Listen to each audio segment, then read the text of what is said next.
How to defend your pillar base.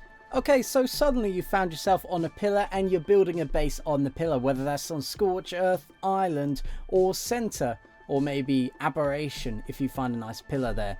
And you don't know how to defend it, or you do, but you want to recap and want to know the best way so you don't panic when you get raided. Okay, so first off, we're going to look at the very basics. So the very basic is you want to upgrade your stone, thatch, whatever into metal on top of a pillar. Okay, you should have got that. Then you should put down turrets.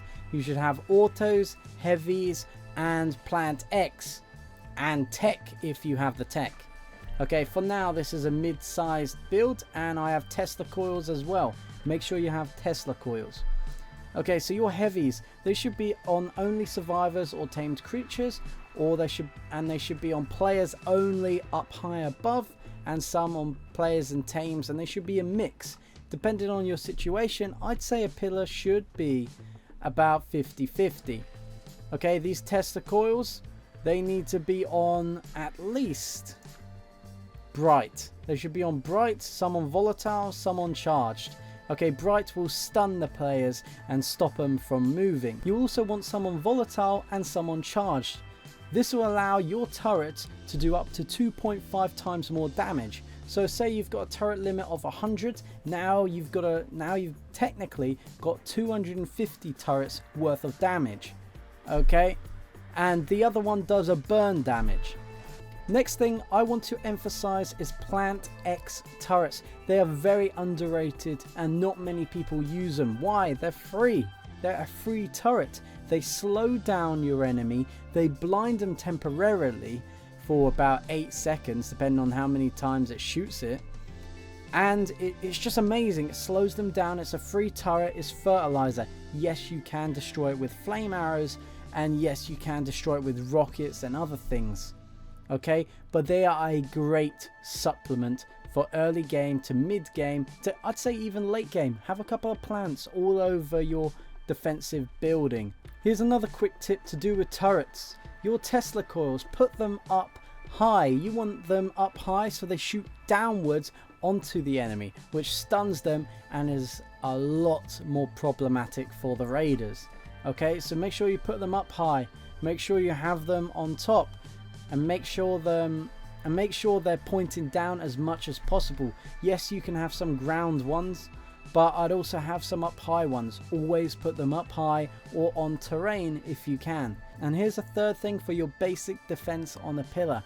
You will want a cage around your main base. This cage, for the most part, it makes enemy players struggle towards bombing it, towards running into it, towards dropping stegos on top of it.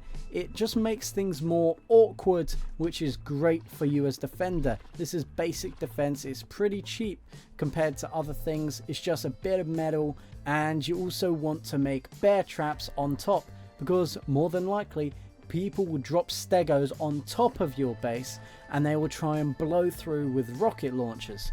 Now if they drop them on top of your base, they will likely get stuck in a bear trap and killed. Okay, which it works great. Now they'll blow up into it, but it's cheap and it's easy to repair. And if you try and get a dino, say like try and run into your turrets like this, it's a lot harder. I'm not saying you can't do it, but you can do it. You can still C-spin a pteranodon into this, but it makes things a lot more difficult and they have to be more precise.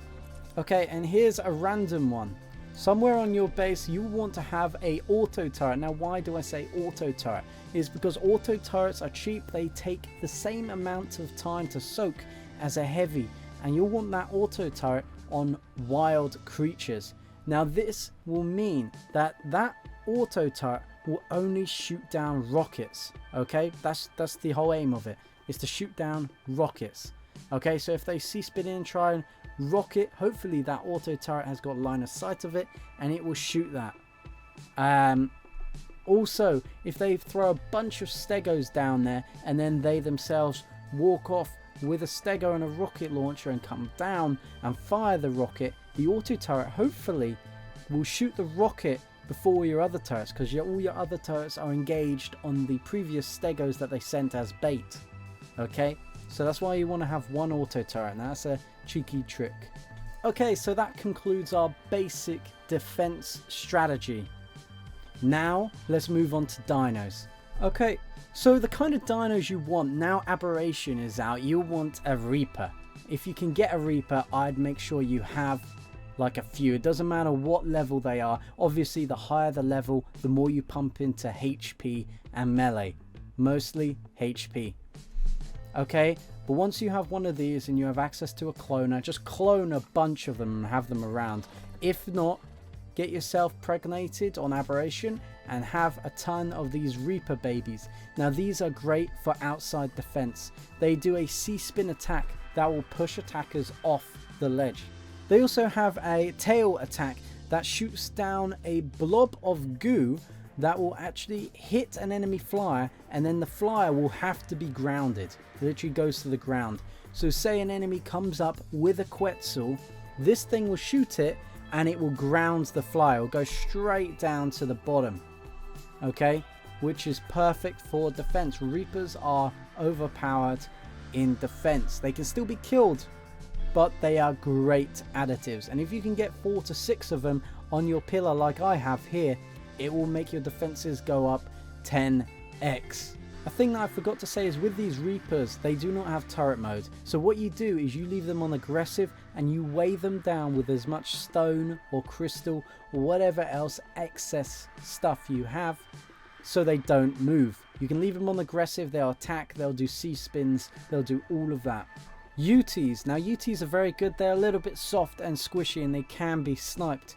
But UTs, if you place them correctly, when someone comes down and they throw down a load of stegos or carbos, the UT will do the fear roar. If you leave it on aggressive on turret mode, it will have a fear roar and it will fear the dinos, which will allow them to take increased amount of damage. So by 33% or something, they take a lot more damage from your turrets. And they will be feared and might move around and run off the cliff, which you may or may not want. One of the dinos which is essential for primary player defense is the Thylacoleo. I can't remember if I'm saying that right, but the Thyla. You need quite a few of these, and you need these in cryopods and outside the base. Now these things I'd leave on passive and be player ridden, because when someone drops a stego and you want to easily kill it, this does a bleed attack over 5 seconds. So you hit it with this, it does a bleed for 5 seconds. This Thyleo takes 5% HP damage from any dino. Doesn't matter how much health it has, it will take 5% of that person's HP over 5 seconds. So for this, if you hit the dino 20 times, it will die. It is guaranteed. Okay, so make sure you have Thyleos all over the base. You'll need a Quetzal or a bug. Now what these bugs do is they allow you to grab enemy player dinos and throw them off, or put them to a different place where they're not getting soaked by your turrets. You can throw them off the cliff. Okay, so make sure if you have any enemy dinos, you have one of these things, you throw them off the cliff and get them to a better place which is not soaked by your turrets. Which here we are with the Quetzal, and Quetzals are easier to tame. Now I would recommend getting these. These will do the same effect. You'll pick them up and throw them off the side, or to wherever else your death pit of gigas are, or something like that.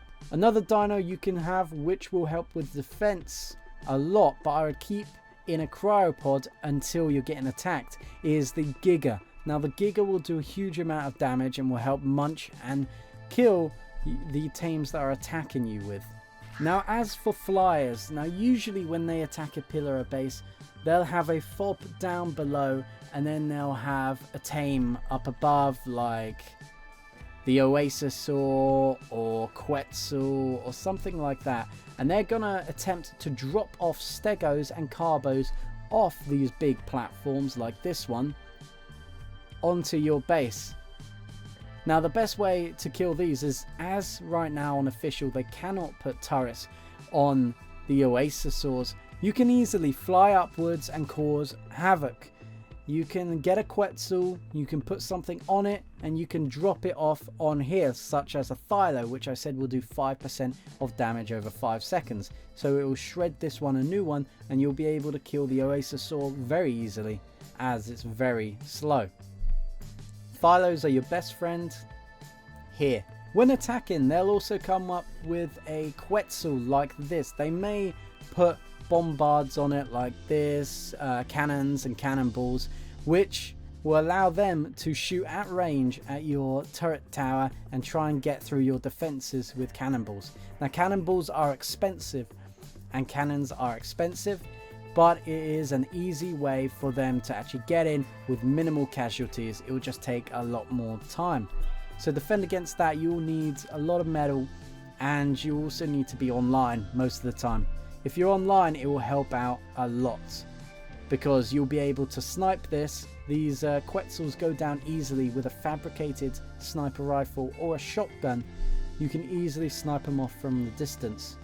They'll also try and drop the Stegos off, as I said before, and they can build a ramp or something like this, a design like this, which will help them to attack. Okay, so obviously the more spam you have, and a stronger outer wall protection will protect you from those. If you also have dinos like this, Reapers, they will LOS a lot of your walls, which will stop them from actually blowing in. They can still cannonball all of this. Now remember, if you make this out of tech, and if you have the resources and everything, and you can make it out of tech, cannonballs do a lot less damage to tech than they do to metal. It will still take a lot of cannonballs to get through metal. Okay, some other dinos you'll need for defense as well are dimorphs. Now, you don't actually need these, but these are very, very good at causing havoc and making the raider spend a lot more time on the raid. Now, these dimorphs are easy to breed. They're very quick to breed up. You can anchor them to a turtle like this, so they are actually on follow on the turtle. So you ride the turtle and you whistle follow to all the dimorphs, and they will actually follow the turtle. So now when an enemy gets close, the dimorphs will go on aggressive and they will attack the enemy dino or player, and then they will go back to the turtle. Now, dimorphs, remember, they're easy to kill. They're just time wasters. They're just time wasters. They may accidentally kill a player with a lot of loot on him, or may kill a player with a lot of stuff on them and cause a lot of problems. Dimorphs are a little bit extra added just for the time and the good defense. Okay, and if you're a player and you're defending your pillar, you want to go out and attack, and they're online and they're attacking you. So what do? So most of the often all the time they will fob up down here, or they'll fob up down there. You know, they'll put a fob somewhere. But what they're doing up here is they'll try and grief you. They'll try and snipe all your tames, and they'll try and shotgun and kill you and kill everything up on the pillar, which is to be expected. So anything outside will more than likely get killed. So what you do is you can throw out an RG or a Pteranodon, and you want to go pick the riders off. So say they could be on PTs as well, they could be on RGs, and you can pick them off. You can also pick them off Quetzals if they're not boxed in like this. But if they are boxed in, what you could do is you could fly a bug and you could rocket launcher here, or a tappy. A tappy will work as well. You can fly a rocket launcher off the tappy and rocket the structures here. But the easiest way and the easiest thing to do is to actually get your tame and just start aggressively attacking their Quetzal, because Quetzals are slow, they're tanky, and they can't do much. So the best thing to do is just to attack the Quetzal and kill the Quetzal, which will then drop all the stuff on top. Here is an idea of what they're going to do to raid you. This is called the Tunnel Quetzal. Now basically what they do is they ride this right up to your defenses and they try and cheese it, usually when you're offline. Okay, so they sit inside here on stools and stuff, and they fly up to your structures up here, and they try and blow your turrets and stuff from the outside. Now this is a cheese method, and if you're online it will stop a lot of this. Now if they come and tunnel up, they will probably more than likely be able to destroy your turrets on the outside here. But as soon as they get a little bit higher, these dinos will aggro and will attack and kill the Quetzal. The Quetzal will get grounded as well, and it will cause all sorts of problems. Okay, I'm going to quickly show you what they'll do with the Quetzal. Okay, so they'll move up like this, like so, and they'll try and get someone sitting inside, and then they'll try and blow it. And you could lose a Quetzal this way, or two. And they keep going up, and then they'll eventually get attacked and obliterated by all the dinos and ground turrets. That's why you've got to make sure you have ground turrets at the bottom of your base as well. Here we go. As you can see, we've got a cannon, and there is a cannonball in it. What they're going to do is they're going to fire off like this, and they're going to attempt to see if they actually hit anything. They get out a spyglass, they have a look what they did, how much damage they did. As you can see, that did about 350 damage to my own structure. There you go, another 30, 40 cannonballs or something like that, and I'd blow in there and I'd be able to have a better view of what I'm destroying. So like I said, you might want to double wall it, or you might want to build tech, and you want to definitely enclose your generators. Make sure your generators are enclosed, and make sure they're kind of hidden and you have a backup generator. Okay. I go up top. He spins me off. Okay. They're very annoying. I can't fly. As you see, that's on medium range. If you put it on high range, he'll actually be able to shoot off the cliff and stop any flying within near the turret tower. That leads us on to weapons now. So now the main weapons I've chalked it down to is grapples. You're going to want grapples all the time, whether it's grappling players, grappling tames, grappling your body. Grapples are the key to getting up and down your pillar. Okay, second is rocket launchers. Now you never know when you need to do a rocket run, or you need to say rocket a Quetzal from the sky and blow up their structures on it like this. Third is the shotgun. Now shotguns, they can do a lot of damage from quite far range, and shotguns are one of the best at killing Quetzals and other tames from afar. Okay, and the fourth is a sniper rifle. Now these things, you can shoot players with them mostly and do a lot of damage. I'd say to mainly prioritize shooting players off tames with these things than shooting actually Quetzals and stuff. My last and final tip is spam. Always spam everywhere. So you see these triangle foundations, spam, spam, spam. Spam all down your pillar, spam all around your pillar. Trust me, people know where you're built, okay? When I played official, I was always worried that, say for example, people didn't know where I was built, so I might as well keep calm. You're on a pillar. Everyone knows you're on a pillar. You might as well spam around everywhere. Spam on the floor.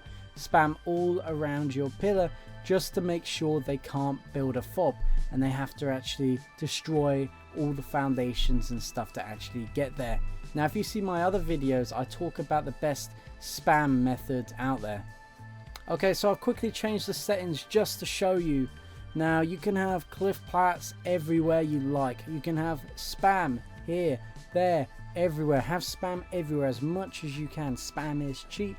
Spam is easy to do. Make sure you've clipped them together like this to allow them to have a 16-day timer on them instead of a 12-hour timer on them. Now you can do cheaper spam, which is like this. You do a pillar and you do a ladder. A pillar and ladder is one of the cheapest spams you can do out there, and it lasts for 16 days until you refresh it. Okay, this is the cheapest type of spam. I like to do the triangles as they're easier and they're quicker and they can get in more places. Now remember, I have other videos on the best spam types and the thin pillars that you can put into walls and stuff and really make it hard for them to find all the spam. Mostly when it comes down to attacking, they try and destroy all the spam so they can actually put their fob down so you can't do anything to them. If you've got so much spam like this, you've got a cliff plat. Now cliff plats are expensive, but they have a lot of foundation range, so players can't actually build in a range of these, and these are really fantastic. Especially now Ab is out, metal shouldn't be a problem, and you should be able to get a ton of cliff plats down all around your structures like this. Thank you guys for watching. If you like my content, please like, comment and subscribe. This is Gamma 5 as well, unofficial server. Feel free to join if you want. Peace out.